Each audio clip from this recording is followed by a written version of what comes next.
Hello बच्चों, क्या हाल चाल है सबका।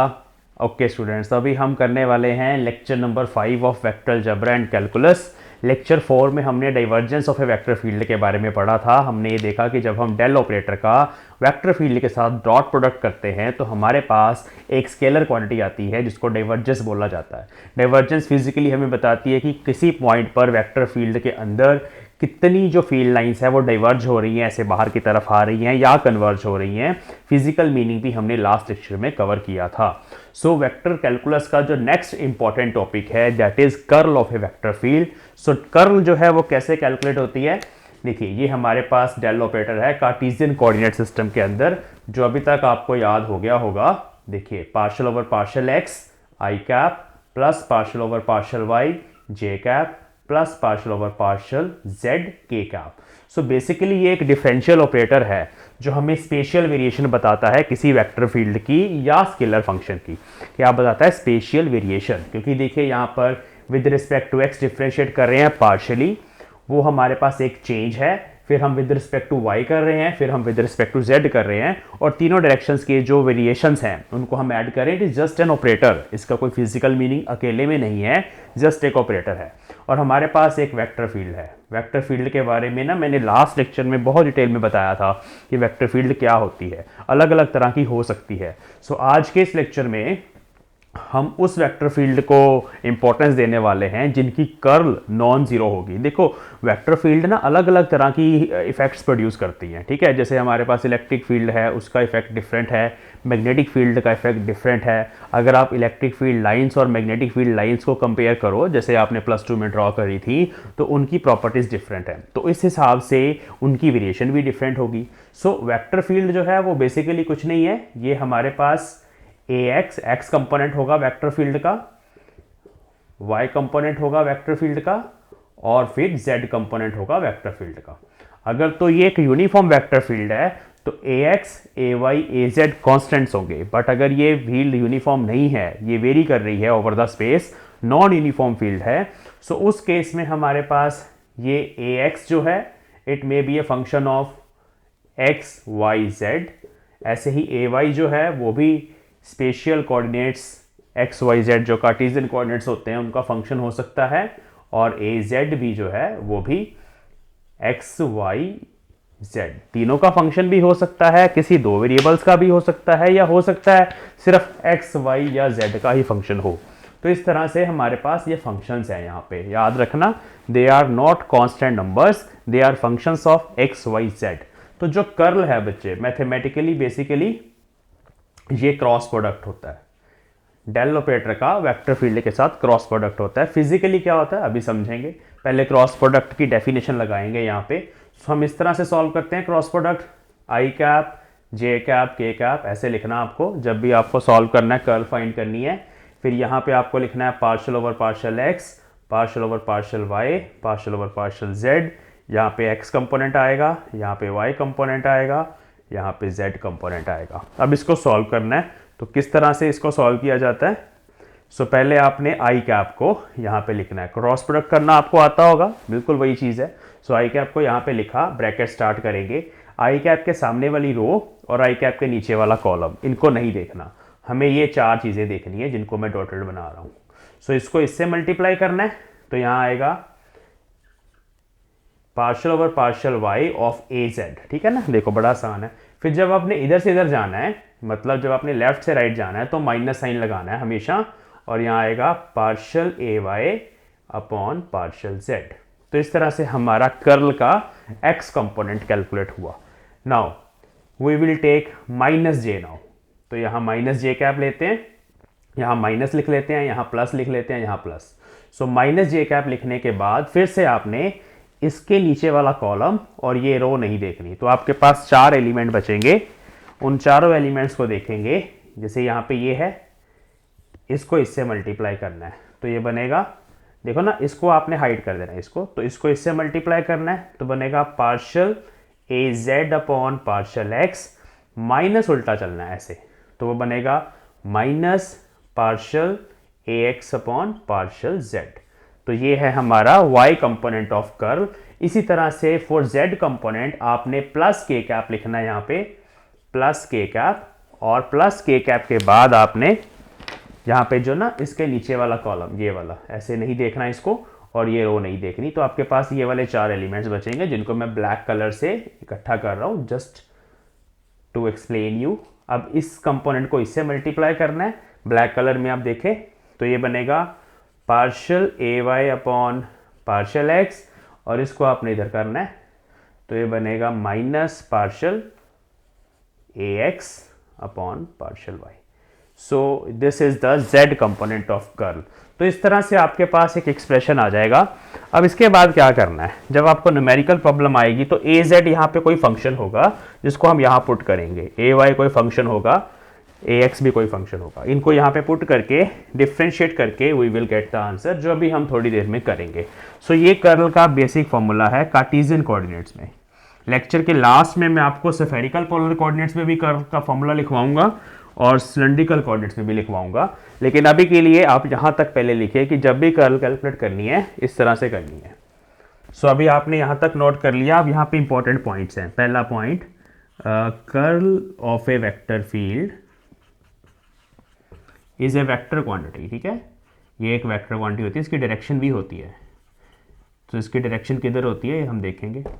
So it is a vector quantity. देखो ना, आई cap, j cap, k cap जब भी आंसर में आ जाए तो मतलब आपका जो रिजल्ट है वो एक वेक्टर क्वांटिटी है। इसकी डायरेक्शन किधर होती है? It's direction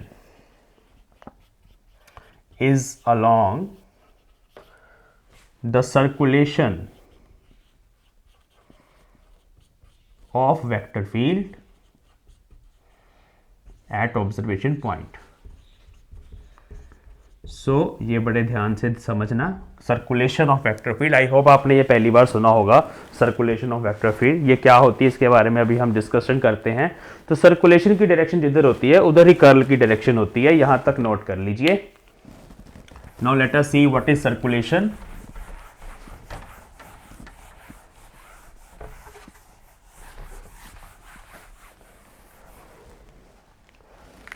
so what is circulation of a vector field? So it is line integral of vector field along a closed path drawn around the observation point.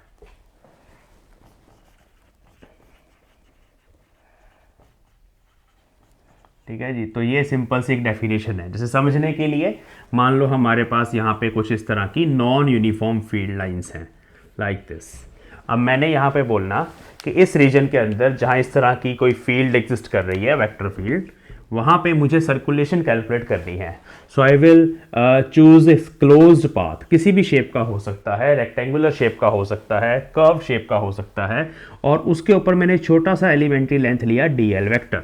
सो इस पूरे पाथ के along जो भी मैग्नेटिक, जो भी इस फील्ड की, magnetic आ गया मुंह से मेरे निकल गया, लेकिन वेक्टर फील्ड की जनरल सेंस में बात करेंगे। सो इस क्लोज पाथ के ऊपर जो भी वैल्यूज हैं उस वेक्टर फील्ड की, उन सबको हम ऐड करते चले जाएंगे। इंटीग्रेशन का मतलब, लाइन इंटीग्रल का मतलब एडिशन होता है। सो उसको हम ऐड करते चले जाएंगे इस तरह से सारी छोटी छोटी वैल्यूज को, तो हमारे पास सर्कुलेशन आएगी। मतलब हमें अगर समझना है तो बेसिकली ये ए डॉट डी एल, सारे छोटे छोटे पाथ पे उनकी समेशन होती है, बट हम इसको मैथमेटिकली ऐसे लिखते हैं, close line integral of A dot D L. So ये जो क्वांटिटी है ये सर्कुलेशन है। जैसे हमने फ्लक्स देखा था ना, तो फ्लक्स होता है सरफेस इंटीग्रल, उसमें सरफेस इंटीग्रल आता है किसी वेक्टर फील्ड का, वो इस तरह से होता है। इलेक्ट्रिक फील्ड का फ्लक्स अगर आपने देखना है किसी सरफेस में से, so it is closed surface area, close भी हो सकता है, ओपन भी हो सकता है, close surface integral of electric field, ये होता है इलेक्ट्रिक फ्लक्स या सिंपली फ्लक्स। सो फ्लक्स में सरफेस इंटीग्रल आता है, ये बात आपको समझ आनी चाहिए, इसको ना भूलना नहीं, कंफ्यूज नहीं होना। यहाँ पे कई बार ऐसे दो साइन भी लगा देते हैं इंटीग्रेशन के डिनोट करने के लिए कि ये सरफेस इंटीग्रल है। कई बार यहाँ एस लिखा होता है, यहाँ D S, S basically surface के लिए यूज़ होता है और लाइन के लिए एल यूज़ होता है। So it is close line integral, यहाँ सी लगा देते हैं, इस पाथ को सी से रिप्रेजेंट कर देते हैं हम इस तरह से। एक और एग्जाम्पल देखिए, मान लो मेरे पास इस तरह से एक मैग्नेट पड़ा हुआ है, ठीक है, ये बार मैग्नेट है। तो इस बार मैग्नेट की मैग्नेटिक फील्ड लाइंस होती हैं हमारे पास इस तरह से, they are always closed loops, है ना, मैग्नेटिक फील्ड लाइंस हमेशा क्लोज लूप्स होती हैं, आपने पढ़ा ही होगा। सो इस तरह से मान लो नॉर्थ से बाहर निकलती हैं ऐसे और साउथ में चली जाती हैं magnetic field line south pole के अंदर। अब यहाँ पे अगर आपको बोला जाए सर सर्कुलेशन कैसे कैलकुलेट करनी है, तो आप कोई भी पाथ चूज़ कर सकते हो। मान लो मैंने यहाँ पे इस तरह से एक रेक्टेंगुलर लूप ले ली, ABCD। सो इस तरह से हम पाथ भी डिफाइन करेंगे, ब्लैक कलर मैंने एरोस बना दिए। सो ये जो क्लोज्ड पाथ है ABCD, इसके अलॉन्ग में जो भी मैग्नेटिक फील्ड की वैल्यूज़ हैं, यहाँ पे मैग्नेटिक फील्ड की वैल्यूज़ अलग अलग होंगी ना, यहाँ कुछ अलग होगी, यहाँ कुछ अलग होगी, यहाँ मैंने एक DL वेक्टर ले लिया। सो सर्कुलेशन को इस क्लोज पाथ के लिए ऐसे लिख सकते हैं यहाँ पे कि हमने ABCD के अलॉन्ग क्लोज लाइन इंटीग्रल करा मैग्नेटिक फील्ड का B.dl। ठीक है, तो ये है। अगर आपने एम्पेयर सर्कुलर लॉ पढ़ा हुआ है 12th क्लास के अंदर, जो मैग्नेटिक फील्ड में पढ़ाया जाता है, तो उसमें भी हमारे पास close line integral of magnetic field आया था, which was mu naught times current enclosed by the loop। so ये एम्पेयर सर्कुलर लॉ था। तो इसमें जो लेफ्ट हैंड साइड पे जो क्वांटिटी थी वही सर्कुलेशन थी। तो सर्कुलेशन बेसिकली उस वेक्टर फील्ड की जो भी वैल्यूज़ हैं ओवर ए क्लोज पाथ उन सब का सम होता है। तो ये फिजिकल मीनिंग है सर्कुलेशन का। सर्कुलेशन हमें ना वेक्टर फील्ड का जो वर्लिंग इफेक्ट है, रोटेटिंग इफेक्ट है, उसके बारे में बताता है। अगर कोई वेक्टर फील्ड रोटेशन प्रोड्यूस कर सकती है किसी पॉइंट पर, स्वर्लिंग प्रोड्यूस कर सकती है, तो उसकी कर्ल नॉन जीरो होगी। वो अभी हम और डिटेल में समझेंगे। बट अभी ये समझिए कि जो सर्कुलेशन है वो बेसिकली बस इतना सा एक्सप्रेशन है, इसको सर्कुलेशन बोला जाता है। अब डायरेक्शन की बात करेंगे। जैसे मैंने बोला कि भाई जो कर्ल है वेक्टर फील्ड की, उसकी डायरेक्शन जो है वो सर्कुलेशन के अलॉन्ग है। तो डायरेक्शन कैसे निकालें? So for direction of del cross A we use right hand thumb rule. So right hand thumb rule क्या बताता है हमें कि हमें जिस डायरेक्शन में इंटीग्रेट कर रहे हैं उसी डायरेक्शन में अपनी राइट हैंड की फिंगर्स को ऐसे घुमा देना है। तो मेरा थंब जैसे यहाँ अंदर जा रहा है, ऐसे देख लीजिए, तो मैं ऐसे राइट हैंड की फिंगर्स को घुमा रहा हूँ इस तरह से एंटी क्लॉकवाइज, मेरा थंब अंदर जा रहा है। तो इस ABCD पाथ के लिए जो सर्कुलेशन आएगी वो इनवर्ड आएगी। क्रॉस से रिप्रेजेंट कर सकते हैं, क्रॉस का मतलब होता है इनवर्ड। सो आई होप आपको समझ आ रहा है कि किस तरह से सर्कुलेशन जो है वो डायरेक्शन हमें देती है कर्ल की। ओके, यहाँ पे अगर मुझे बात करनी है, यहाँ पर भी मेरी फिंगर्स ऐसे ही घूमेंगी क्योंकि मैंने एरोज क्लॉकवाइज लगाए हैं।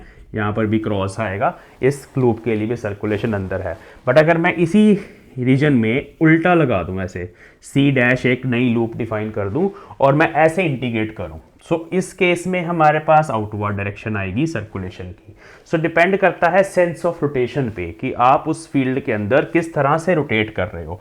अभी एक और एग्जांपल से देख लेते हैं, इतना नोट कर लीजिए वीडियो को पॉज करके।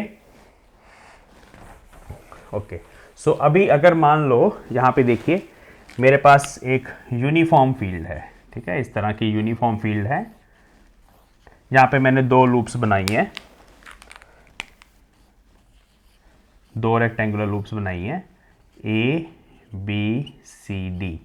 सो इस तरह से एक बार उल्टा ना, ऐसे नाम वही है ABCD।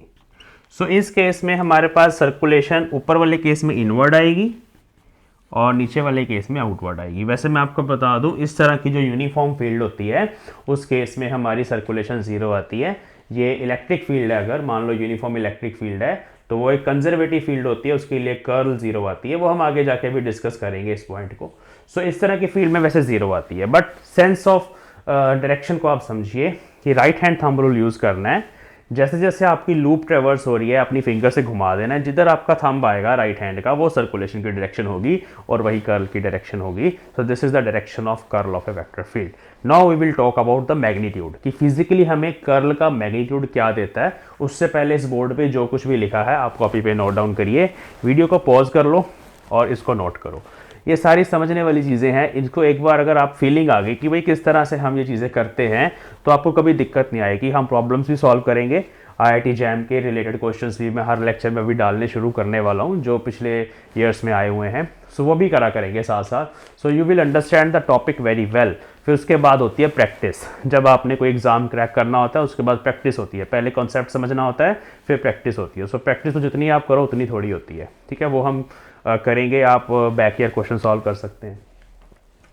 Now let us understand और define physical meaning of curl.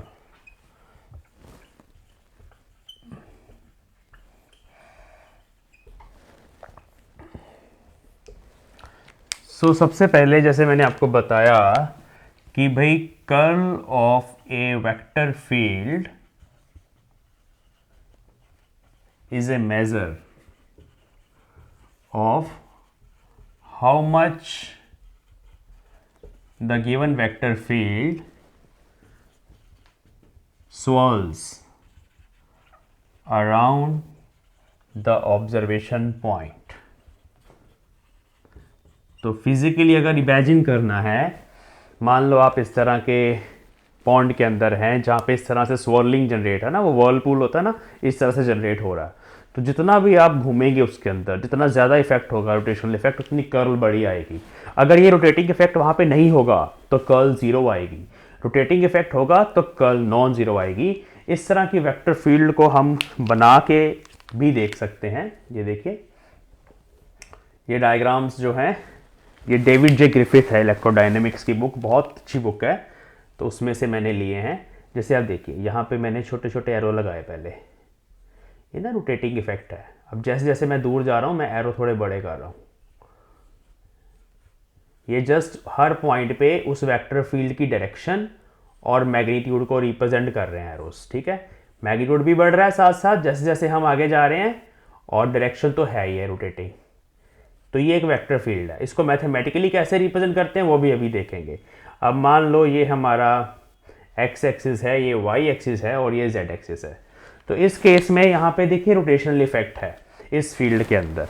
तो यहाँ पर अगर मुझे सर्कुलेशन या कर्ल की बात करनी है, मैंने क्लोज्ड पाथ ले लिया। ये इस क्लोज्ड पाथ के ऊपर मैंने एक छोटी सी लेंथ ली dl वेक्टर, और इसकी डायरेक्शन भी मैंने वैसी ली जिस तरह से इस फील्ड की डायरेक्शन है। तो आप समझिए सेम सेंस में ली मैंने।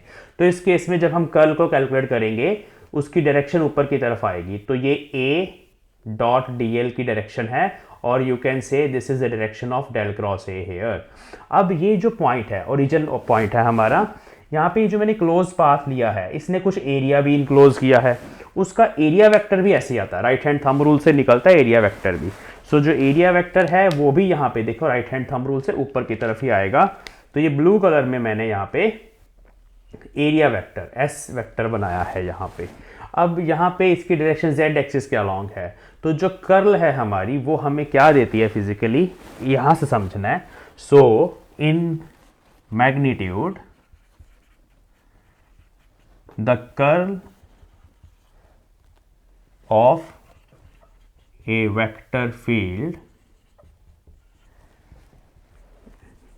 at a point is equal to the circulation of vector field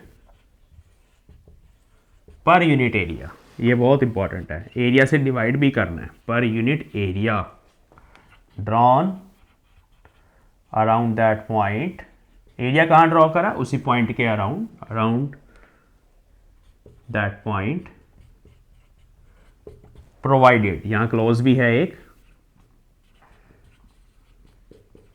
the area should be very very small, है ना, वो हमेशा हम ऐसे ही लेते हैं, इज टू स्मॉल, बहुत स्मॉल है, ठीक है। सो अगर आपने इसको मैथमेटिकली लिखना है इस डेफिनेशन को, तो डेल क्रॉस ए का जो मैग्नीट्यूड है, इन मैग्नीट्यूड, डायरेक्शन मैंने बता दी, वो राइट हैंड थंब रूल से पता चलेगी, बट जो इसका मैग्नीट्यूड है वो है limit area vector approaches to zero, this area is very very small, imagine it very very small, ठीक है। सो यहाँ पे 1/s, बिकॉज एरिया से डिवाइड करना है, a डॉट डी एल। सो उस वेक्टर फील्ड की उस पॉइंट के अराउंड ये सर्कुलेशन है, सर्कुलेशन पर यूनिट एरिया। तो ये फिजिकल मीनिंग है इसका। ये डेफिनेशन आप एग्जाम में डायरेक्टली लिख सकते हैं इस तरह से डायग्राम बना के। सो ये सर्कुलेशन है। अब सेम सिचुएशन में बच्चे, अगर मैं लूप की डायरेक्शन, रेड लूप की डायरेक्शन ऑपोजिट कर दूं, तो उस केस में फिर मेरा थंब नीचे चला जाएगा और आंसर नेगेटिव आएगा। ऊपर के लिए पॉजिटिव, नीचे के लिए नेगेटिव। तो ये इसका मीनिंग होता है। तो यहाँ तक आप नोट करिए। ओके, अब इसको एक और फिजिकल एग्जांपल से समझते हैं। ज़रूरी नहीं कि इस तरह की रोटेटिंग फील्ड होगी तभी रोटेशनल इफेक्ट आएगा। कई बार फील्ड आपको नज़र आएगा ट्रांसलेटरी है, इस तरह से है, फ्लो हो रहा है कुछ, लेकिन उसमें रोटेटिंग इफेक्ट होता है। सो एक एग्जांपल कंसिडर करेंगे इसको और समझने के लिए। Consider water flowing in some tube or river कह लो, some river कह लो, in a river with velocity gradient as shown। ये velocity gradient क्या होता है सर? देखिए, सो मान लो ये हमारा velocity वेक्टर है, इस पोजीशन पे, पोजीशन 1 पे हम एक रिवर के अंदर है, वहाँ पर किसी लोकेशन पे ये वेलोसिटी है वाटर की, उससे कम है, फिर उससे कम है, फिर उससे कम है, और कम हो रही है वेलोसिटी। मतलब यहाँ पे जो लेयर्स हैं वाटर की वो स्लो चल रही हैं, यहाँ पे जो लेयर्स हैं वो फास्ट चल रही हैं, इस तरह से। तो इस तरह का कुछ फ्लो है, वेलोसिटी ग्रेडियंट इसको बोला जाता है। यहाँ वेलोसिटी डिफरेंट है v1, यहाँ वेलोसिटी डिफरेंट है v2। So velocity gradient is basically delta v by delta L. तो वो आपने पढ़ा होगा छोटी क्लासेस में, ये होता है वेलोसिटी ग्रेडियंट, यहाँ पे ये डेल्टा एल होता है। तो चलो ये सिंपल सा एक फ्लो है। अब आपको देखने में तो लग रहा है कि ये एक स्ट्रीम लाइन फ्लो है या ट्रांसलेटरी फ्लो है, लेकिन अगर मैं यहाँ पर अगर एक व्हील इमेजिन कर लूँ इस तरह से, यहाँ छोटे छोटे उसके डंडे बने हुए हैं, क्या बोलते हैं इसको, ये ब्लेड्स बने हुए हैं व्हील के अंदर, तो यहाँ पर जो फोर्स लगेगी इस फ्लो के कारण यहाँ पे वो थोड़ी छोटी लगेगी, F1 फोर्स, लेकिन यहाँ पे जो फोर्स लगेगी वो थोड़ी बड़ी लगेगी, ऐसे F2। नीचे ज़्यादा स्पीड है, ऊपर कम स्पीड है, तो यहाँ पर एक नेट फोर्स लगेगी इस डायरेक्शन में जो मैं रेड कलर से बना रहा हूँ, यहाँ एक नेट फोर्स लगेगी, उस वजह से ये व्हील ऐसे घूमेगा। तो इसमें रोटेशनल इफेक्ट आया ना, रोटेशन आई। सो ये रोटेशन इस वेक्टर फील्ड के कारण आई है। सो इस पॉइंट पर अगर आप कर्ल कैलकुलेट करोगे P पॉइंट पर, वो नॉन ज़ीरो आएगी। मतलब अगर मैं इस केस में इस तरह से क्लोज्ड पाथ ले लेता हूँ, जिसकी जो डायरेक्शन आप कैसे भी ले लो, मान लो ये डायरेक्शन ली है, यहाँ पे अगर आप इस C पाथ के लिए कर्ल कैलकुलेट करेंगे around this point P1, so that curl will be non zero. ये A वेक्टर फील्ड से ही रिप्रेजेंट करते हैं इसको, so this will be non zero. और इस केस में इस डायरेक्शन में ये मैक्सिमम होती है। क्यों मैक्सिमम? क्योंकि इसका एरिया वेक्टर अंदर की तरफ है, यहाँ पे अंदर। तो जब एरिया वेक्टर और फील्ड की डायरेक्शन परपेंडिकुलर होंगे, यहाँ पे ये मैक्सिमम वैल्यू आएगी। सो इस ओरिएंटेशन में मैक्सिमम आएगी। लेकिन अगर मैं व्हील को ऐसे रख दूँ, सामने से ऐसे रख दूँ, ठीक है, यहाँ तो सीधा पड़ा हुआ था, अगर ऐसे रख देंगे तो कोई चक्कर नहीं है, फिर व्हील घूमेगा नहीं इस डायरेक्शन में, क्योंकि किसी भी ब्लेड पर एक्स्ट्रा फोर्स नहीं लगेगी। हाँ, अगर ऐसे घूम सकता हुआ तो घूमेगा, बट ऐसे नहीं घूम सकता, फिक्स करा हुआ है हमने, हम चाहते हैं ऐसे घूमे। सो अगर मैं इस तरह से लूप लूँगा परपेंडिकुलर C डैश, सो इसके लिए डेल क्रॉस A ज़ीरो आएगा, तो इसके लिए कर्ल ज़ीरो आएगी इस लूप के लिए। मतलब समझना है कि जो curl of a vector field है depends on orientation of loop also.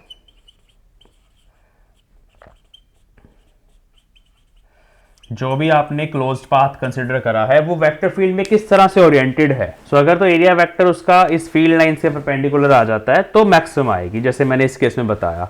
सो इस केस में जीरो आ रही है। बाकी किसी भी ओरिएंटेशन में, मान लो इस लूप को मैंने थोड़ा सा टेढ़ा कर दिया, अब सर्कुलेशन आएगी सर, आएगी, बट वो जीरो और मैक्सिमम के इन बिटवीन कहीं पे होगी।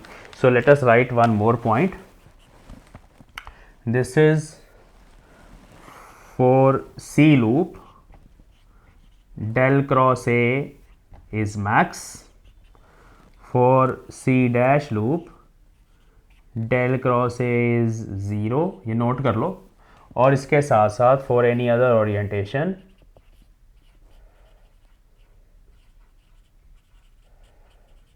del cross A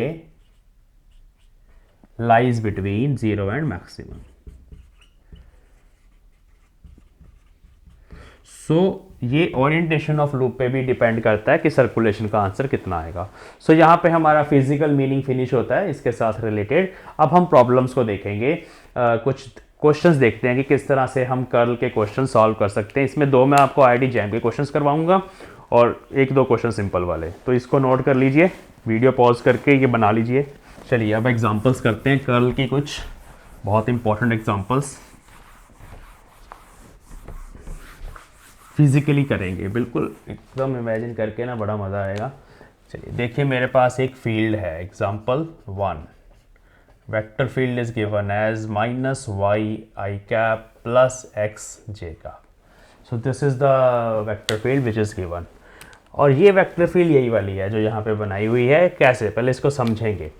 देखिए ये हमारा एक्स वाई प्लेन है, सो ये वेक्टर फील्ड भी हमारी एक्स वाई प्लेन में एग्जिस्ट करती है। अगर मैं वाई कंपोनेंट को देखूं तो वाई कंपोनेंट हमारा वाई एक्सिस उधर है ना, सो इसकी डायरेक्शन आप देखिए उल्टी है, ऐसे वाई से ओपोजिट डायरेक्शन में है। पीछे से अगर आप ओरिजिन से देखेंगे इधर है, सो माइनस वाई का प्लस एक्स जे का, सो एक्स की तरफ, ठीक है। सो इसके साथ साथ हमारे पास एक्स वाई वेरिएबल्स हैं।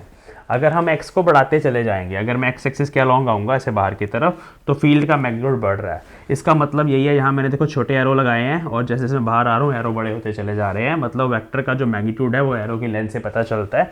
सो x के अलॉन्ग भी फील्ड बढ़ रही है, y के अलॉन्ग भी फील्ड बढ़ रही है, और इसकी जो डायरेक्शन है वो हमारे पास, अगर आप यूनिट वेक्टर कैलकुलेट करेंगे इस फील्ड की डायरेक्शन का, सो अलग अलग पॉइंट पे अलग अलग डायरेक्शंस आएंगी, मतलब कोऑर्डिनेट्स पे डिपेंड करेगी ना, एक्स वाई की वैल्यूज़ पे डायरेक्शन डिपेंड करेगी।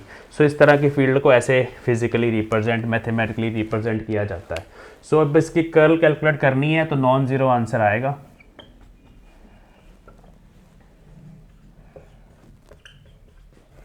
फिर आपने यहाँ ये लगाने हैं और नीचे आई कंपोनेंट, जे कंपोनेंट, के है ही ज़ीरो, इसको सॉल्व करना है। सो पहले हम लिखेंगे आई कैप, ये ज़ीरो हो गया, ये भी ज़ीरो ही हो जाएगा, लिख देता हूँ बट आपको पता है ज़ीरो हो जाएगा, माइनस जे कैप, ऐसे ये ज़ीरो हो गया, ये भी ज़ीरो हो जाएगा बट मैं लिख देता हूँ प्लस, यहाँ माइनस साइन था ना तो plus partial y by partial z, ये माइनस इधर माइनस होना था प्लस लग गया, और प्लस के कैप। सो ये कंपोनेंट बचेंगे, ये ख़त्म, ये इधर गया तो partial x upon partial x, ये इधर गया plus partial y upon partial y. Plus क्यों आया, क्योंकि एक माइनस पहले से लगा हुआ है, जब हम लेफ्ट टू राइट जाते हैं तो प्लस बन जाएगा। सो अब x की derivative with respect to z 0, y का derivative with respect to z 0, x का derivative with respect to x 1, y का विद 1, तो ये 2 बन गया, आंसर इज 2k क्या। सो अब देखो कर्ल की डायरेक्शन किधर आई है, और फिजिकली जो मैंने आपको बताया था वही है ना, कर्ल की डायरेक्शन हमारे पास आई है अप, के कैप z एक्सिस के अलॉन्ग, तो राइट हैंड थंब रूल भी यही बता रहा है कर्ल की डायरेक्शन z एक्सिस के अलॉन्ग है, और यहाँ पर भी हमारे पास z के अलॉन्ग आई है। तो इस तरह से कर्ल आपको कैलकुलेट करनी है। एक और एग्जांपल करते हैं, physical example. So second kind of field is a vector is equal to X J का। तो पहले समझते हैं किस तरह, क्योंकि इसका डायग्राम बना के देखते हैं। सो उसी तरह से मैंने एक्स एक्सिस, वाई एक्सिस और जेड एक्सिस मान लिया। देखने से पता चल रहा है कि इसकी डायरेक्शन सिर्फ वाई एक्सिस के अलॉन्ग है, बट एक वेरिएबल लगा हुआ है एक्स, मतलब जैसे जैसे मैं ऐसे बाहर की तरफ आऊँगा फील्ड का मैग्नीट्यूड बढ़ेगा। अगर मैं माइनस एक्स डायरेक्शन की तरफ जाऊँगा तो फील्ड का मैग्नीट्यूड तब भी बढ़ेगा, दोनों केसेस में बढ़ रहा है। तो रीजन के पास अगर मुझे फील्ड को रिप्रेजेंट करना है तो एक तो इस तरह के एरोज लगेंगे, ऐसे छोटे छोटे एरो लगाए मैंने यहाँ वेक्टर फील्ड को रिप्रेजेंट करने के लिए। अब मैं थोड़ा और आगे आ गया तो एरो थोड़े बड़े हो जाएंगे, क्योंकि यहाँ मैग्नीट्यूड बढ़ रहा है, मैं ऐसे एक्स बढ़ा रहा हूँ बाहर की तरफ और फील्ड का मैग्नीट्यूड बढ़ रहा है मेरा, ठीक है। और थोड़ा बाहर आ जाएंगे तो और लंबे एरो लगेंगे। तो ये मैग्नीट्यूड जो है फील्ड का एक्स के बढ़ने से, जैसे जैसे हम ओरिजिन से बाहर की तरफ आ रहे हैं, इमेजिन करिए एक्स के बढ़ने से वेक्टर फील्ड का मैग्नीट्यूड बढ़ रहा है, और इसकी डायरेक्शन देखिए कौन सी है, हम पॉजिटिव एक्स की तरफ आ रहे हैं तो डायरेक्शन इसकी एक्स जे का पॉजिटिव। बट अगर मैं ऑपोजिट डायरेक्शन में जाऊं, नेगेटिव एक्स एक्सिस के अलॉन्ग, ऐसे अंदर की तरफ माइनस एक्स एक्सिस होगा, अगर मैं ब्लैक बोर्ड के अंदर जाऊं तो उस केस में फील्ड क्या बनेगी, अगर एक्स नेगेटिव हो जाएगा तो फील्ड बनेगी माइनस एक्स जे का, तो यहाँ माइनस साइन आ गया तो एरो उल्टे लगेंगे। सो ओरिजिन से पीछे वेक्टर फील्ड इस तरह से होगी। ये इमेजिनेशन है, ये प्रॉपर डायग्राम आपको समझ आना चाहिए। अब जैसे जैसे मैं एक्स को नेगेटिव डायरेक्शन में भी चाहे बढ़ा रहा हूँ, मेरे एरोज़ की जो लेंथ है वो बढ़ती चली जाएगी, क्योंकि फील्ड का मैग्नीट्यूड बढ़ रहा है जब हम पीछे की डायरेक्शन में भी जा रहे हैं। अब आप देखो यहाँ पर अगर मैं चक्का लगा दूँ, व्हील लगा दूँ, तो टॉर्क लगेगा ना, तो उसमें रोटेशनल इफेक्ट आ जाएगा फिर से। अगर यहाँ पर हम एक व्हील इमेजिन कर लें तो वो ऐसे घूमेगा, ऐसे टॉर्क लगेगा उस पर, तो यहाँ पर भी रोटेशनल इफेक्ट है। अब हम इसकी कर्ल कैलकुलेट करना चाहते हैं तो देखते हैं आंसर क्या आता है। तो बड़ा आसान है, डेल क्रॉस ए, सॉल्व तो आप खुद कर लोगे, करो सॉल्व, साथ साथ करो, मेरे से पहले कर लो कॉपी पे। ये एक्स कंपोनेंट है, यहाँ ज़ीरो यहाँ ज़ीरो, तो बहुत आसान है। फर्स्ट केस में इसका इसके साथ इसको हाइड करेंगे, ये ज़ीरो, सेकंड केस में ये ज़ीरो, थर्ड केस में ये बचा। तो answer is partial x upon partial x के क्या। तो सिंपल आंसर इज़ 1 के क्या। तो ये भी देख लीजिए, आंसर इज़ 1 के क्या। और ये इसका मैग्नीट्यूड है कर्ल का, ये डायरेक्शन है। डायरेक्शन इसकी भी अगर मैं यहाँ पे क्लोज सरफेस एरिया से बनाता तो डायरेक्शन जेड एक्सिस के अलॉन्ग ही आती। सो इसकी सर्कुलेशन हम बोल सकते हैं इधर है, या हम कह सकते हैं डेल क्रॉस ए इधर है। तो ये कर्ल का फिजिकल मीनिंग है। एक और एग्जांपल करेंगे, इसको नोट कर लो। हाँ जी, तो ये हमारा नेक्स्ट क्वेश्चन है, आपको नज़र आ रहा है बोर्ड के ऊपर। तो पहले मैं आपको एडवाइस करूँगा, वीडियो को पॉज करके ना इसको सॉल्व करिए, इसकी कर्ल कैलकुलेट करिए, फिर मैं सॉल्व करता हूँ, देखिए आंसर सही आता है आपका। ओके, तो लेट अस सॉल्व नाउ। हमें डेल क्रॉस ए कैलकुलेट करना है, विच इज़ वेरी सिंपल। सबसे पहले आपको आई cap, j cap, k cap लिखना है, फिर ये पार्शियल डेरिवेटिव्स लिखने हैं। ये डेल ऑपरेटर हमारा आ गया यहाँ तक। उसके बाद ये कंपोनेंट्स लिखने हैं। तो ये फर्स्ट कंपोनेंट यहाँ आएगा, x component, y component y के नीचे आएगा, जेड कंपोनेंट जेड के नीचे आएगा, इस तरह से। बस अब इसको सॉल्व करना है। तो हम पहले आई कैप लिख लेते होते हैं, और आई कैप के नीचे वाला कॉलम और रो को छोड़ के ये चारों को हमें सॉल्व करना है। तो इसको पहले with respect to y differentiate करना है। तो मैं एक ही स्टेप में कर रहा हूँ। अब देखो वाई एक ही बार वाई की पावर 1 आ रही है, सो वाई डेरिवेटिव आएगा, बाकी सब कांस्टेंट है, तो कांस्टेंट बाहर आ जाएंगे। 2z बाई एक्स स्क्वायर, जब आप y को डिफ्रेंशिएट करोगे तो 1 आएगा, उसको छोड़ दो। जब आप इधर से इधर जाएंगे, अब इसको विद रिस्पेक्ट टू z करना है, बट पहले माइनस साइन लगाना। लेफ्ट से राइट जब भी जाना माइनस साइन लगाना, भूलना नहीं उसको। ओके, अब इसको विद रिस्पेक्ट टू z करो, तो 1 बाई एक्स स्क्वायर तो कांस्टेंट है, z स्क्वायर का डेरिवेटिव 2z आएगा, तो 2z बाई एक्स स्क्वायर। तो भाई ये तो कट गए, 0 आ गया। सेकंड में हमें यहाँ माइनस साइन लगाना होता है, पहले माइनस जे कैप सेकंड कंपोनेंट के लिए। अब फिर से इसके नीचे वाला कॉलम छोड़ दो, इसको इसके विद रिस्पेक्ट टू डिफ्रेंशिएट करो। अब ये मैं साइड पे कर देता हूँ। जब आप इसको डिफ्रेंशिएट करेंगे 2yz एज इट इज आएगा, x की पावर -2 है तो वो -2 आगे आएगा, और x की पावर -3 बनेगी, ये आएगा डेरिवेटिव। इसको यहाँ लिख लेते हैं, ये बनेगा -4yz बाई एक्स क्यूब। जब आप ऐसे इसको विद रिस्पेक्ट टू x करेंगे, जब आप इधर से इधर जाएंगे तो देखो अब माइनस साइन भी लगाना पड़ेगा आपको, तो माइनस माइनस प्लस हो जाएगा, और यहाँ पे z स्क्वायर का 2 आगे आएगा, 4 आ गया, और z की पावर 1 बच गई। नीचे एक्स क्यूब है ही है, तो ये 4yz बाई एक्स क्यूब ही बनेगा जब आप इस फंक्शन को with respect to z differentiate करेंगे। ओके, तो ये भी 0 ही हो गए, दोनों कट गए। इसी तरह से हमारा k कंपोनेंट के लिए इसको इसके विद रिस्पेक्ट टू करना पड़ेगा। तो x कह रहा है, फिर से इसका डेरिवेटिव देखिए, -2 आगे आएगा, x की power -3z square, which is -2z square by x cube आएगा। सो यहाँ आएगा -2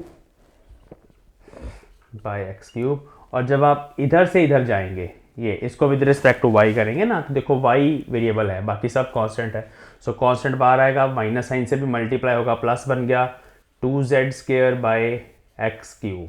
y का डेरिवेटिव तो विद रिस्पेक्ट टू y 1 ही आएगा ना, तो ये दोनों भी कट गए। तो भाई साहब कर्ल 0 आ गई। तो ये इस तरह की फील्ड है जिसमें रोटेशनल इफेक्ट नहीं है, इसकी कर्ल 0 आई है। इस तरह की फील्ड को इरोटेशनल फील्ड भी बोलते हैं, नाम से पता चल रहा है, इरोटेशनल फील्ड, और कंजर्वेटिव फील्ड भी बोलते हैं। ये बहुत इंपॉर्टेंट है। तो इसका उल्टा भी हो सकता है, आपको इस तरह कोई फंक्शन दिया जा सकता है और पूछा जा सकता है कि प्रूव करो कि ये कंजर्वेटिव फील्ड है। तो कंजर्वेटिव फील्ड वो होती है जिसकी कर्ल 0 आ जाए। सो कंजर्वेटिव फील्ड के लिए कर्ल हमेशा 0 होती है, याद रखेंगे। और इसके साथ साथ एग्जांपल्स भी देख लो कंजर्वेटिव फील्ड की। कंजर्वेटिव फील्ड में हमारे पास इस चार्ज की इलेक्ट्रिक फील्ड आएगी, इसकी कर्ल आप कहीं पर भी कैलकुलेट कर लो। क्या होता है इलेक्ट्रिक फील्ड का फॉर्मूला, k⁻r² होता है ना, r कैप। अभी लेक्चर के लास्ट में इसकी कर्ल कैलकुलेट करके दिखाऊंगा, आंसर 0 आएगा। ग्रेविटेशनल फील्ड, मास है, उसकी ग्रेविटेशनल फील्ड इंटेंसिटी ऐसे इनवर्ड बनती है लाइन, तो ये कन्वर्जिंग फील्ड है, इसकी डाइवर्जेंस तो नॉन जीरो आएगी बट इसकी कर्ल 0 आएगी। अच्छा, इसका फॉर्मूला भी याद होगा, ऐसा ही होता है, ये सब नोट कर लो, हिंट्स, -gm/r² r कैप। तो फॉर्मूला सेम ही है, तकरीबन इनवर्स स्क्वायर लॉ को फॉलो करती हैं दोनों फील्ड्स। तो ये दोनों कंजर्वेटिव फील्ड्स हैं।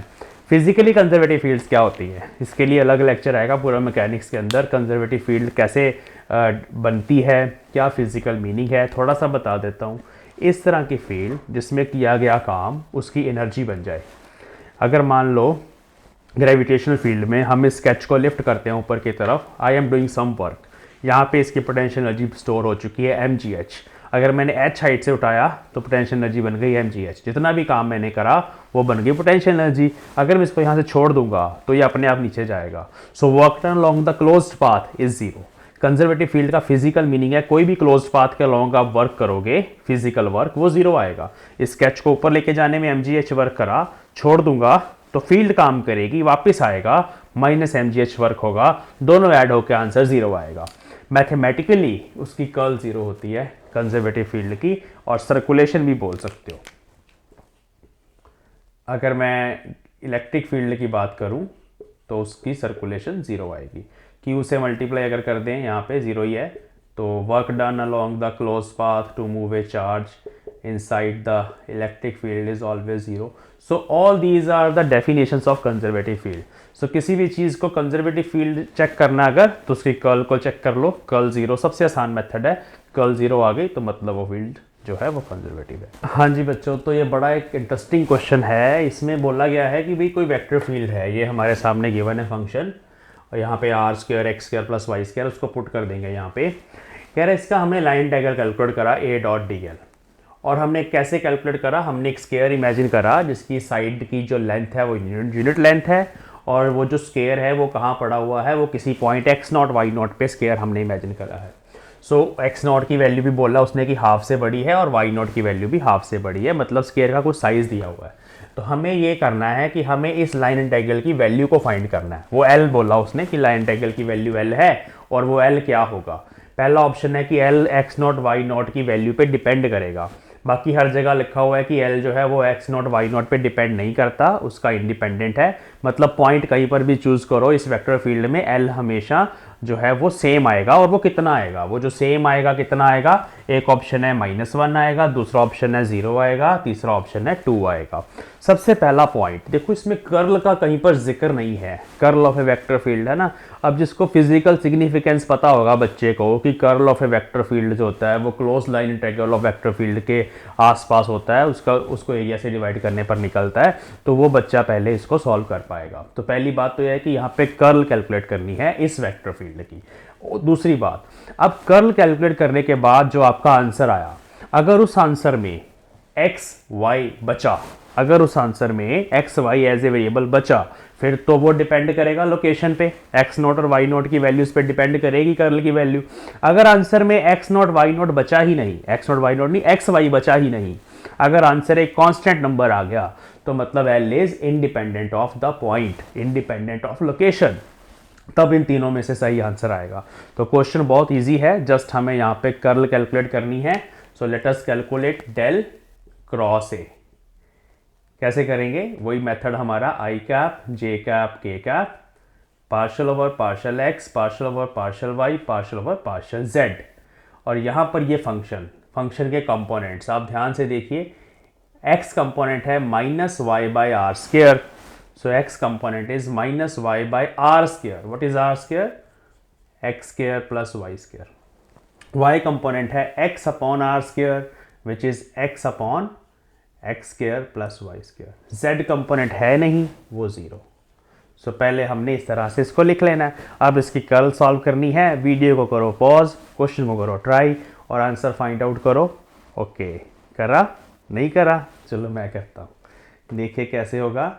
डेल क्रॉस ए, यहाँ पे हमने आई कैप लिखा, इसको भूल जाओ, इसको इससे करा 0, इसको इससे करा, अब इसमें देखो z है ही नहीं, तो इसको विद रिस्पेक्ट टू z अब डिफ्रेंशिएट करेंगे इस फंक्शन को, तो 0 ही आएगा, तो यहाँ पे 0 आ गया। अब लिखेंगे -j कैप, वापस ये वाला कॉलम मत देखो, इस 0 को इससे मल्टीप्लाई करो 0। अब इस फंक्शन को जब आप फिर से z के विद रिस्पेक्ट टू डिफ्रेंशिएट करेंगे, यहाँ भी z है नहीं, आंसर 0, तो ये भी 0। लास्ट में आ गया के कैप बचेगा, इसको सॉल्व करना पड़ेगा। देखिए कैसे, कलर चेंज करते हैं थोड़ा सा आपको समझ आए। के कैप के नीचे वाला कॉलम भूल जाओ, यहाँ पर ये function with respect to x differentiate होगा ऐसे जाएंगे जब हम, तो यहाँ आएगा partial over partial x of this function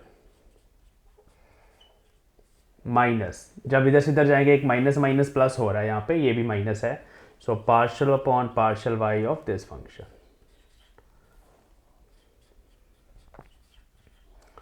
चलो तो बस हमारा काम फिनिश, इसको करना solve, which is very easy to solve. देखो कैसे करना होता है, के कैप, यहाँ पे जब आप इसको डिफ्रेंशिएट करेंगे, एक्स नीचे भी ऊपर भी है, तो हमारे पास u बाई वी वाला रूल लगेगा, नीचे डिनोमिनेटर जो भी है उसका पहले हमें स्केयर करना होता है, फिर डिनोमिनेटर ऊपर चला जाता है एज इट इज़, फिर न्यूमिनेटर का डेरिवेटिव आता है विच इज़ x, उसका डेरिवेटिव 1, फिर माइनस जो न्यूमिनेटर है वो एज इट इज़ आता है, और डिनोमिनेटर का डेरिवेटिव यहाँ पे 2x आएगा।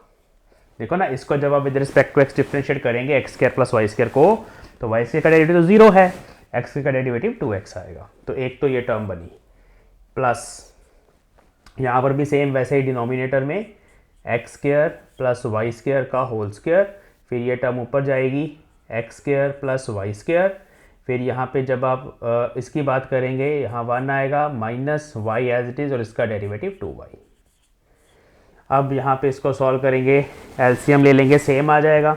ऊपर देखो एक एक्स स्क्वायर यहाँ है, एक एक्स स्क्वायर यहाँ है, यहाँ माइनस 2x स्क्वायर है, कट जाएंगे, यहाँ पे एक वाई स्क्वायर है, यहाँ पे एक वाई स्क्वायर है, यहाँ माइनस 2y स्क्वायर कट जाएंगे, तो सारे बंदे सब कट कुट गए, आंसर आ गया 0।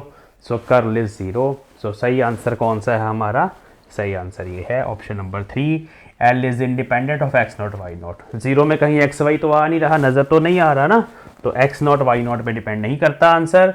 अरे लाइन कहाँ लग गई, यहाँ पे एक्स नॉट वाई नॉट पे डिपेंड नहीं करता आंसर, और answer is 0। So option number 3 is correct. चलो तो ये आंसर आ गया। अब इसका ये भी मतलब है, हम कह सकते हैं कि ये फील्ड एक कंजर्वेटिव फील्ड है। तो अगर ऐसे भी बोला जाता कि भाई इसका लाइन इंटेग्रल जो है वो कितना आएगा, चेक करके ऑप्शन में लिखा होता कहीं पर कि is this A conservative field, L is independent of the point and is conservative field, तो वो भी सही था। तो इस तरह से भी आप करेंगे।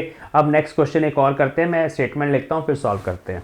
हाँ जी बच्चों, ये हमारा नेक्स्ट क्वेश्चन है, बड़ा इंटरेस्टिंग क्वेश्चन है ये।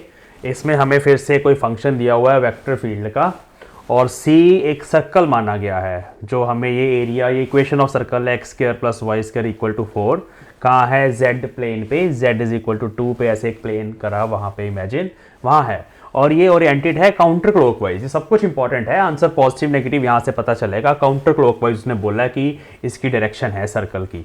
Now we have to find the contour integration this. अब कर्ल से इसको फाइंड करा जा सकता है, क्लोज लाइन इंटीग्रल को, जैसे मैंने आपको बताया। तो सबसे पहले हम बात करते हैं, इसका डायग्राम बनाने की कोशिश करते हैं। सो देखो, अगर मान लो ये हमारा एक्स एक्सिस है, ये हमारा वाई एक्सिस है, ये हमारा जेड एक्सिस है, ठीक है। सो यहाँ पे कहीं पे z इज इक्वल टू 2 होगा, यहाँ मान लो रीजन है, यहाँ z1 है, यहाँ z2 है, तो z2 के अराउंड ऐसे एक सर्कल सा बना हुआ है, और कह रहा है काउंटर क्लॉकवाइज, मतलब जब आप z एक्सिस से ऊपर से देखोगे तो ऐसे काउंटर क्लॉकवाइज नजर आएगा वो circle. Right hand thumb rule से अगर हम इसे फिंगर्स भी घुमाएं ना, तो हमारी जो थंब है वो पॉजिटिव डायरेक्शन की तरफ जा रहा है इस सर्कल के लिए। अगर ऐसे घूम रहा है ना, तो ऐसे पॉजिटिव डायरेक्शन की तरफ, z की तरफ हमारा थंब जा रहा है। तो पहले ये समझ लेंगे कि इस सर्कल के लिए ये जो हमारा f डॉट डी आर का क्लोज लाइन इंटीग्रल आएगा around this circle, that will be positive. तो पहली तो ये बात है, मतलब पॉजिटिव आंसर होगा। ये भी हो सकता है, ये भी हो सकता है, दोनों में से कोई भी हो सकता है, नेगेटिव आंसर यहाँ नहीं होगा। अब हम बात करते हैं इसको कैलकुलेट कैसे करें। तो जैसे मैंने आपको बताया अभी थोड़ी देर पहले कि ये जो हमारा डेल क्रॉस एफ होता है, ये होता है limit S approaches to 0 1/s। ये 1/s क्या है, एरिया है, बड़ा छोटा एरिया है, और यहाँ पे होता है एफ डॉट डी आर। अब बच्चे ये जो एरिया है ना, इसको हम इधर भी लिख सकते हैं, इसको स्टोक्स लॉ बोलते हैं। ये हम करेंगे ड्राइव आने वाले लेक्चर्स में, बट अभी मैं आपको समझा दूं कि इसको हम इधर अगर लेके जाएंगे तो ये बनेगा सरफेस इंटीग्रल। ये ना स्टोक्स लॉ है, बट यहाँ कर्ल ही हमारे काम आएगी, इसलिए मैं करवा रहा हूँ डॉट डी ए। तो ये जो एस है हमारे पास छोटा एरिया, उसको मैंने डी ए लिखा। इधर जब वो जाएगा, यहाँ तो टोटल एरिया है ना, तो इधर जब जाएगा डी ए, उसको इंटीग्रेट भी करना पड़ेगा सरफेस इंटीग्रल। ये जो हमारे पास थ्योरम है ना, इसको स्टोक्स लॉ बोलते हैं। ये आगे जाके हम ड्राइव भी करेंगे, समझेंगे डिटेल में, लेकिन यहाँ यूज़ होना है स्टोक्स लॉ। अब बच्चे यहाँ पे देखो, लाइन इंटेग्रल को सरफेस इंटेग्रल में कन्वर्ट करने के लिए यूज होता है। जब आपको ये लाइन इंटेग्रल कैलकुलेट करना है ना कंप्लीटली, तो आपको ये चीज़ चाहिए। अब यहाँ पे कर्ल चाहिए और डी ए वेक्टर चाहिए। हम सॉल्व करेंगे, आंसर हमारे पास आ जाएगा। Let us do. पहले कर्ल कैलकुलेट करेंगे, डेल क्रॉस एफ कैलकुलेट करते हैं। सबसे पहले जो हमारा काम है वो यही है, फिर डी ए की बात करेंगे। सो बहुत सिंपल है, i cap j cap k cap partial over partial x partial over partial Y partial over partial z. Components लिख लेते हैं। हमारे पास एक्स कंपोनेंट है वाई, जे कंपोनेंट है एक्स जेड क्यूब और लास्ट है माइनस वाई जेड। तो ये मैंने कंपोनेंट्स लिख लिए। इसको पहले सॉल्व करते हैं। वीडियो को कर लो पॉज और करो जरा सॉल्व, मैं भी करता हूँ इसके बाद। चलिए, आई होप आपने ट्राई करा होगा। अब यहाँ पे इसको विद रिस्पेक्ट टू वाई, पहले आई कैप लिखेंगे, इसको with respect to y differentiate करेंगे, माइनस जेड आएगा, इधर माइनस साइन लगाएंगे, इसको विद रिस्पेक्ट टू जेड करेंगे, 3x जेड स्क्वायर आएगा माइनस जे कैप। इसको विद रिस्पेक्ट टू एक्स करेंगे 0 आएगा, इधर जाएंगे, इसको विद रिस्पेक्ट टू जेड करेंगे 0 आएगा, प्लस के कैप। इसको विद रिस्पेक्ट टू एक्स करेंगे तो जेड क्यूब आएगा, इधर जाएंगे विद रिस्पेक्ट टू वाई तो 1 आएगा, -1। इस तरह से हो गया। अब इसको सॉल्व कर लेते हैं थोड़ा सा।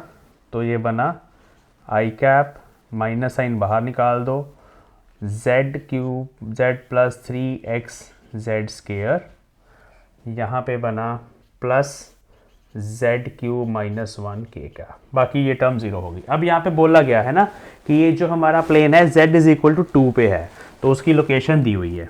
तो अब देखो एक और चीज़, यहाँ पे देखो एक्स जेड आ रहा है, कर्ल कैलकुलेट करा एक्स जेड आ रहा है। तो ये इस तरह की वेक्टर फील्ड है जिसमें कर्ल या लाइन इंटेग्रल पॉइंट की लोकेशन पे डिपेंड करेगी।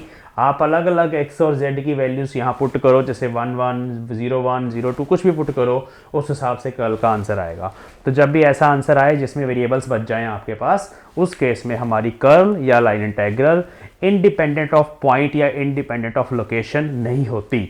उस केस में हमारी curl depends upon the observation point, कि आप कहाँ पे कर्ल कैलकुलेट कर रहे हो, इस केस में इंपॉर्टेंट है। अब यहाँ पे पहले हम z को 2 पुट करेंगे, क्योंकि z इक्वल टू 2 हमें दिया गया है क्वेश्चन में। तो जब आप z को 2 पुट करेंगे तो ये बनेगा माइनस आई कैप 2 प्लस 4 12x, है ना, 4 हो जाएगा ना, z का स्क्वायर 2 का स्क्वायर 3 12x, और यहाँ आएगा प्लस z का 2 8 7 के का। इसको थोड़ा सॉल्व कर लेते हैं हम, तो ठीक है यहाँ तक। अब हमें यहाँ पर डेल क्रॉस एफ मिल चुका है। अब हमें डी ए वेक्टर की बात करनी है। सो सर्कल के ऊपर डी ए वेक्टर कैसे लिखा जाता है, ये हमारे पास इस तरह से होता है। ये हमने मान लो यहाँ से लेकर यहाँ तक छोटा एंगल डी फाई बनाया, और ये हमारे पास आर है, और हम ऐसे पीछे की तरफ गए डी आर। तो सिंपली यहाँ पे जो एरिया वेक्टर होता है वो होता है आर डी फाई, और डायरेक्शन इसकी जेड एक्सिस की तरफ ही होती है, तो के का। सो डी ए वेक्टर ये होगा। सो हमें कैलकुलेट करना है इसके बाद इसका dot product with d A vector. ध्यान से समझो कैसे। हमें करना है del cross F dot d A. ये पहले इसको कैलकुलेट करेंगे, फिर इंटेग्रल भी करना है। सो डेल क्रॉस एफ मैंने लिखा माइनस आई कैप 2 प्लस 12x प्लस 7 के कैप। इसका डॉट प्रोडक्ट हमें करना है इसके साथ। So when you do dot product, यहाँ पे हमारे पास आ जाएगा डॉट प्रोडक्ट में आर डी फाई और साथ में के का। तो ये डॉट प्रोडक्ट। अब आपको पता है ना आई डॉट के तो 0 होता है, तो ये टर्म खत्म हो जाएगी, के डॉट के बचेगा, तो ये बचेगा 7 आर डी फाई, के डॉट के 1 हो जाएगा। अब इसको हमें इंटीग्रेट करना है फॉर द फुल सर्कल। तो ये मैं यहाँ पे कर रहा हूँ integration, surface integral of del cross F dot d A. ये जो भी है इसको इंटीग्रेट करना है, 7 कांस्टेंट है, बाहर आएगा integration of R D R. तो इसकी रेडियस कितनी है सर्कल की, देखो ये इक्वेशन है ना आपके पास, यहाँ 4 का स्क्वायर 2 स्क्वायर इज 4 होता है, मतलब यहाँ आर स्क्वायर होता है रेडियस स्क्वायर, तो 2 स्क्वायर, तो आर इज 2, तो आर की लिमिट 0 to 2 जाएंगी, और फाई की लिमिट्स 0 to 2 पाई जाएंगी, और यहाँ आएगा डी फाई। क्योंकि जब आपने सर्कल बनाना है तो इस एंगल को आपको ऐसे पूरा ट्रेस करना पड़ेगा by the angle of 2 pi radiance. इसको सॉल्व करेंगे तो ये बनेगा 7 आर स्क्वायर बाय 2, पहली integration limit 0 to 2, d phi का इंटीग्रेशन फाई, उसकी लिमिट्स 2 पाई, -0 नहीं लिखना। सो आर स्क्वायर, आर की जगह यहाँ 2 पुट करेंगे, 2 का स्क्वायर 4, 4 डिवाइड बाई 2 2 आ गया। So R into 2 14 into 2 pi, answer is 28 pi. तो इस तरह से हमारा आंसर 28 पाई आया, ये गलत है, 4 पाई, राइट आंसर इज 28 पाई। तो आई होप आपको समझ आया किस तरह से हमें इस फंक्शन से अगर आपको कर्ल की हेल्प से कैलकुलेट करना है क्लोज लाइन इंटीग्रल तो आप किस तरह से कर सकते हैं। अच्छा, इसमें ना ये सर्कल दिया हुआ है, अगर आपको यहाँ पे स्क्वायर दिया होता तो आपने क्या करना था, यहाँ पे टोटल एरिया स्क्वायर का जो भी बनेगा, साइड्स दी होंगी उसकी, सो वो टोटल एरिया आप यहाँ मल्टीप्लाई कर देते डीए में, इंटीग्रेट करने के बाद टोटल एरिया ही आएगा ना, तो वो आप पुट कर देते, आपके पास आंसर आ जाता। एक और चीज़, इसका एरिया अगर मैं वैसे कैलकुलेट करूँ, रेडियस 2 है ना, तो पाई आर स्क्वायर, सो ये बनेगा पाई इंटू आर स्क्वायर, 2 का स्क्वायर 4 पाई। सो अगर मैं इस 4 पाई को डायरेक्टली 7 से मल्टीप्लाई कर देता, 7 इंटू 4 इज 28, तब भी आंसर हमारा आता। तो ये जो मैंने आर स्क्वायर डी आर, ये आर डी आर ये करा है ना, ये थोड़ा मैथमेटिकल है। अब डायरेक्टली भी इसको डी ए को इंटीग्रेट करने के बाद सर्कल का एरिया ही बनना है ना, तो आप सर्कल के एरिया से डायरेक्टली मल्टीप्लाई भी कर देते 7 को, तब भी आपका आंसर आ जाता। तो ये हमारा आज का लास्ट क्वेश्चन था। अब एक डेरिवेशन है जो कि बहुत इंपॉर्टेंट है आपके यूनिवर्सिटी एग्जाम्स के लिए, कि कर्ल को कार्टेशियन कोऑर्डिनेट्स में कैसे ड्राइव करना है। ओके, तो आज का लेक्चर मैं यहीं पे फिनिश कर रहा हूँ, क्योंकि आज हमने कर्ल थोड़ा लंबा टॉपिक है, इसमें हमने प्रॉब्लम्स भी करी हैं साथ में। सो यहाँ पे इसको फिनिश करते हैं। नेक्स्ट क्लास में पहले हम ड्राइव करेंगे कर्ल का एक्सप्रेशन, कार्टेशियन कोऑर्डिनेट्स में curl of a vector field कैसे ड्राइव करना है एग्जाम में, अगर यूनिवर्सिटी एग्जाम में डेरिवेशन पूछी गई तो वो हम पहले करेंगे नेक्स्ट क्लास में। उसके साथ साथ फिर हम लैप्लेशियन ऑपरेटर की बात करेंगे। लैप्लेशियन ऑपरेटर को भी हम स्फेरिकल पोलर कोऑर्डिनेट्स में, कार्टेशियन कोऑर्डिनेट्स में, सिलेंड्रिकल कोऑर्डिनेट्स में, कर्ल को भी जो डिफरेंट 2 कोऑर्डिनेट्स हैं उसके अंदर हम किस तरह से एक्सप्रेस करते हैं वो करेंगे। सो कल का लेक्चर लैप्लेशियन और इस पे रहेगा। उसके बाद फिर Gauss divergence theorem, Stokes law, Green's theorem, इनकी डेरिवेशंस आ जाएंगी। फिर जाते जाते हम पॉइसन और लैप्लेस इक्वेशन को सॉल्व भी करेंगे, देखते हैं क्या क्या आता है। तो we will meet in the next class. Thanks for watching.